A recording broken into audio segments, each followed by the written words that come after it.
میں اللہ کے ہاں سر سجود ہوں کہ لندن ہائی کورٹ کے باہر میں یہ اعلان کر رہا ہوں کہ این وی ٹی وی نے آج معذرت کی ہے اور اس نے یہ معافی مانگی ہے کہ مجھ سے معافی اس بات پہ مانگی ہے کہ میرے ڈیفیمیشن کرنے پر جرمانہ دینے کا وعدہ کیا ہے. میرے وکلاء کی ساری لیگل فیس بھی وہ ادا کریں گے اور میرے اوپر جج ارشد ملک ویڈیو سے متعلق جھوٹے الزامات پر بھی مجھ سے معافی مانگی ہے. اللہ تعالیٰ کا فضل ہے کہ این وی ٹی وی نے برطانیہ میں اپنی خبروں میں ماریہ میمن کے پروگرام سوال یہ ہے اور فردوس عاشق وان اور پی ٹی آئی کے منسٹر محمد علی نے جھوٹے الزامات پر یو کے ہائی کورٹ میں نے ان کے خلاف کیس کیا تھا. این وی ٹی وی نے میرے اوپر جھوٹے اور بے بنیاد الزامات لگائے کیونکہ میں نے نواز شریف کی معصومیت اور ان پہ ہونے والے عدالتی ظلم کو جج ارشد ملک کی ویڈیو کے ذریعے دنیا میں بے نقاب کیا اور پوری دنیا کو بتایا کہ نواز شریف کے خلاف انصاف کے عدالتی قتل میں کس طرح ثاقب نثار اور دوسرے جج شامل تھے.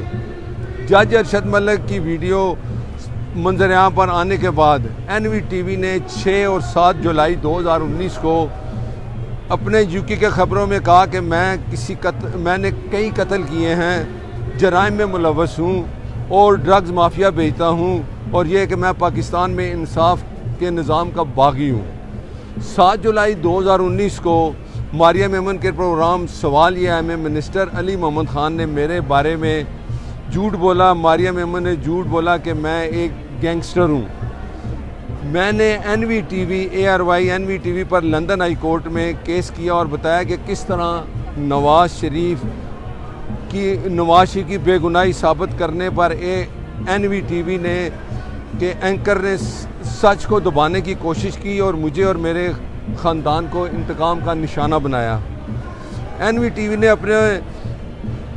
اپنے پروگرام میں باقاعدہ مجھ سے اب معافی مانگی ہے، جس میں میری تصویر دکھا کر مجھ سے معافی مانگی ہے اور این وی ٹی وی نے کہا ہے کہ میں قتل میں ملوث نہیں تھا.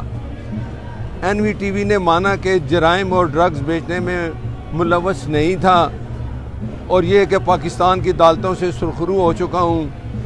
این وی ٹی وی نے کہا کہ وہ میرے اوپر فیک نیوز چلانے پر معذرت خواہ ہیں اور مجھے جو تکلیف اور پریشانی پہنچی ہے اس پر این وی ٹی وی معذرت کرنے کے ساتھ ساتھ ڈیفیمیشن کے عوض جرمانہ اور لیگل فیس بھی ادا کرے گا.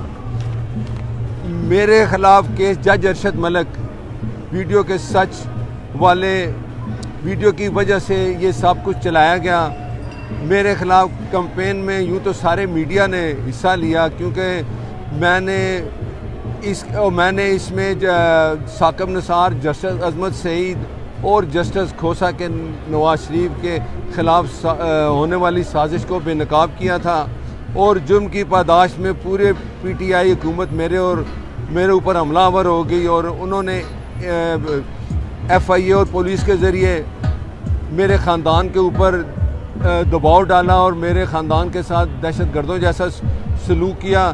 لیکن میں نے نواز شریف کا ساتھ نہیں چھوڑا اور نواز شریف کے ساتھ ہونے والی تاریخی ظلم کو بے نقاب کیا اور قائد کی بے گناہی ثابت کی. عمران اور شہزاد اکبر جیسے گھٹیا لوگوں نے دہشت گردوں کی طرح میرے خاندان کے ساتھ سلوک کیا. اس جھوٹے شخص شہزاد اکبر نے میرے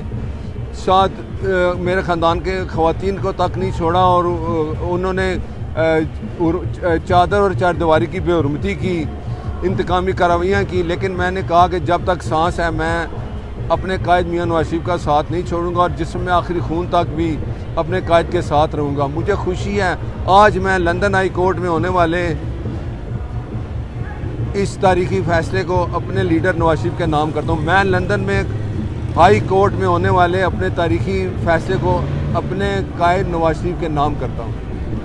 YouTube پر گوگلی نیوز دیکھنے کے لیے youtube.com کی سرچ بار میں googly news T V type کریں. گوگلی نیوز کے پیج پر سرخ رنگ کے سبسکرپشن والے بٹن پر کلک کرنا نہ بھولیے. YouTube پیج پر اپلوڈ ہونے والی ویڈیوز سے باخبر رہنے کے لیے بیل آئیکن پر کلک کیجیے. آپ کو ہر نئی ویڈیو کے بارے میں نوٹیفیکیشن موصول ہو جائے گا.